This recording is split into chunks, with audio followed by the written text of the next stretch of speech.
Hal loves his wife more than any man in sitcom history, but the more closely you look at it, the harder it gets to say whether that's beautiful or terrifying. Most sitcom marriages are built on a comfortable lie that two people love each other equally, or at least approximately so. Lois, don't be embarrassed. Malcolm in the Middle never bothered with that pretense. Hal loves Lois more. You're the most beautiful woman that ever was or ever could be. He knows it, she knows it, and at some point in season 3, when Lois admits that she occasionally notices other men, because I look at other men! Hal's response isn't jealousy or insecurity, it's almost philosophical. Of course I love you more. And you're okay with that? Oh, yeah. That's always been true, and the reason the imbalance works, he explains, is precisely because it is an imbalance. If you loved me as much as I loved you, we'd never leave the bedroom. Nothing would get done. We'd die of starvation. That exchange tells you something important about how Hal understands his own marriage. He isn't oblivious to the asymmetry, he's built his entire life around it. The clearest evidence of how deep this goes isn't in the romantic moments, it's in what happens when Lois leaves. I think I can manage without my mommy for a few days. In the first season, Lois is away and Hal is left alone with the boys. I'd go with a flamethrower. That would destroy everything within a 10-foot perimeter. What we see isn't a bumbling dad making funny mistakes, it's something closer to a feral state. Mom being gone was fun at first, but this is getting out of control. Hal takes Malcolm's school robotics project and turns it into a weapon capable of attacking his boss. He starts building what can only be described as a bee cannon. Run. No kidding. Run. A device designed to deploy a swarm of bees at a specific human target. And you know things have gone off the rails when even Reese starts to look concerned. Hal without Lois isn't just incompetent, he's unmoored. She is, functionally, the organizing principle of his entire existence. The girl, Rizzo? Yeah, Sarge, I miss her something awful. As soon as I get home, I'm gonna marry her. Lois is in the backyard in the rain, mid-contraction, furious, exhausted. I'm having the baby! And in the middle of all of it, she asks Hal to name things he loves about her, not as a romantic gesture, as a kind of last resort. I love how your neck smells in the morning. What he says isn't a list of compliments, he talks about her toes. I love the way you cut your crust off your toast, even though you end up eating both anyway. The way his stomach still drops when she walks into a room, and then he says it. I love that nothing in my life is complete until I've shared it with you. That line has been discussed endlessly online. The reason it keeps coming up isn't that it's romantic, it's that it sounds true. I love that you still married me even after you met my parents! Like something you'd say at 4 in the morning, in the rain, because you can't think of anything else. Season 6 gives us what might be the most unusual expression of Hal's love, and it comes disguised as a subplot about a mattress. So you just bought a new bed.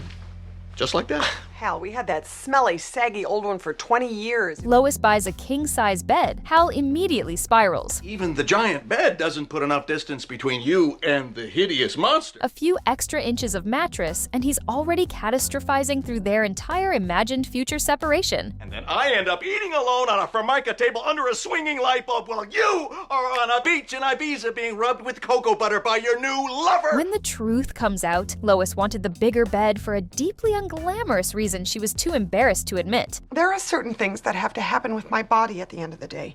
Certain events that have to transpire. Hal's response is the opera Dewey has been building the whole episode. I've seen you take pizza from the garbage and eat it. He sings her a song about everything he knows about her that no one else knows. The pizza from the bin, his own panic around monkeys, things that have stopped being embarrassing because they've been intertwined for so long. No one else knows. The argument of the song is simple. I know all of you, you know all of me, and that belongs only to us.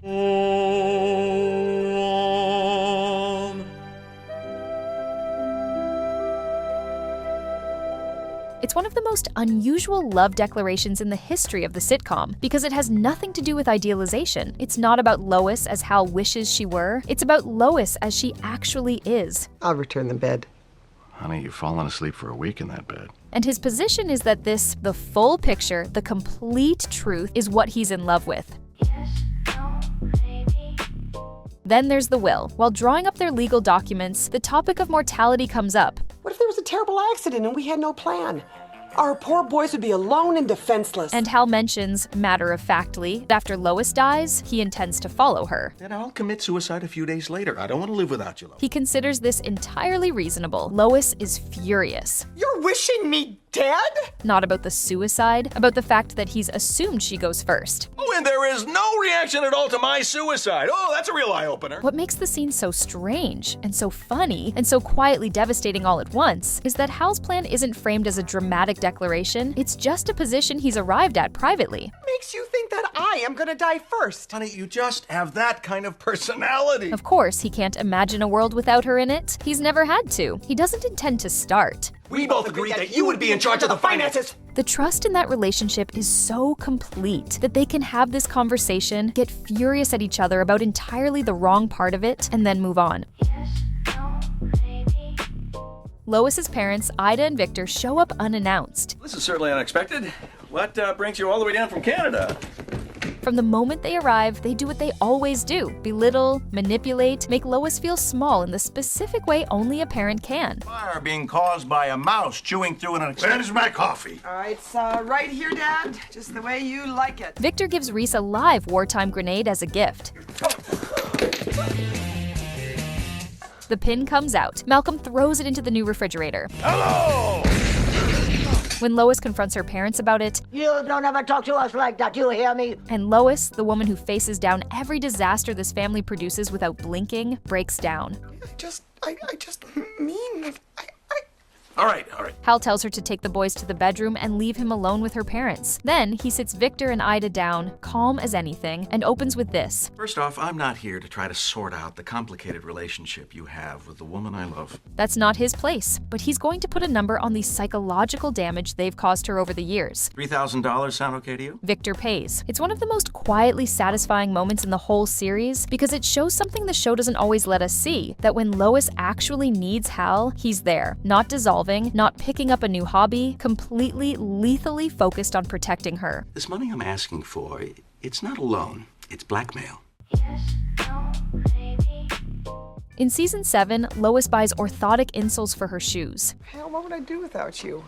I swear I couldn't make it through the day if you weren't here to pick up the pieces and put me back together again. Her feet have been hurting. The insoles help. Hal sabotages them. What would he want with my orthotics? Who knows? Yesterday he took the last donut. Because massaging Lois's feet after a long shift at Lucky Aid is one of the ways he takes care of her. And now, a piece of shaped rubber is doing it better than he can.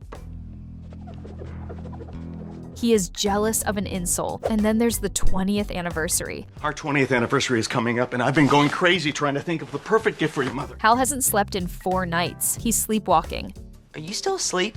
The dogs were right. Not because anything is wrong, but because he cannot figure out what to get Lois for their anniversary, and the pressure of getting it right has shut down his entire system. Important. Of course, it's important. Yes, it is. When Malcolm suggests something simple, champagne, a sunset, a poem, Come on! This anniversary has got to make up for 19 crappy celebrations. loving Lois isn't something Hal does alongside his life. It is his life. It would be dishonest to stop there, because this relationship costs both of them something. It's just that when you sleep, you're so hot. You radiate heat. You're like a giant radiator. Lois works full shifts at Lucky Aid, runs the household, manages 5 children, carries the structural weight of the family, You better not be fighting in there, Reese. Malcolm? while Hal takes Fridays off and cycles through hobbies.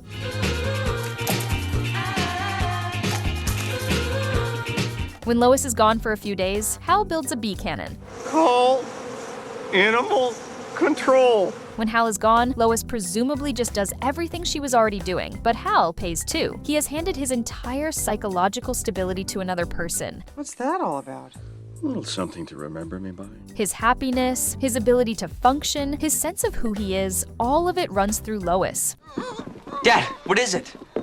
That's not a comfortable place to be, and the show is honest enough to show what that looks like when things go even slightly wrong. Maybe they'll fight me flu!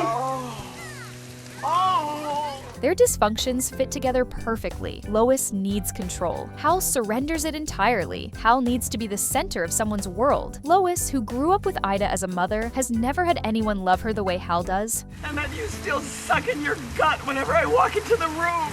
Their broken parts interlock. The marriage works because of the dysfunction, not despite it. But the kids pay for it, and in different ways, so do they. This family is an unmitigated disaster.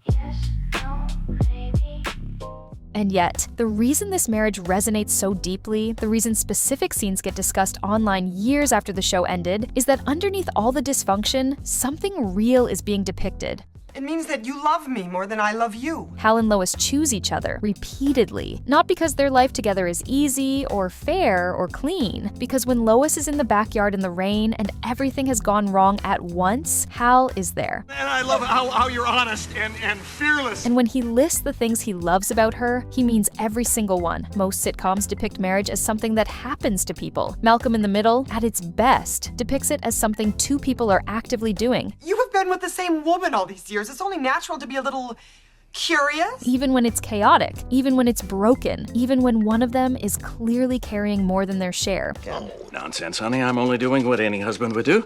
Any husband who cares. That's what Hal offers Lois. The absolute certainty that he has been paying attention to her, specifically for more than 20 years. The toes, the neck, the pizza from the bin, and that he intends to keep doing it for whatever time they have left. Hal? Which, if you ask him, is right up until 3 days after she goes. If you made it this far, you probably care about this show more than is strictly advisable, so do I. And if you want to find out what Craig Feldspar has been hiding the whole time, that video is up next.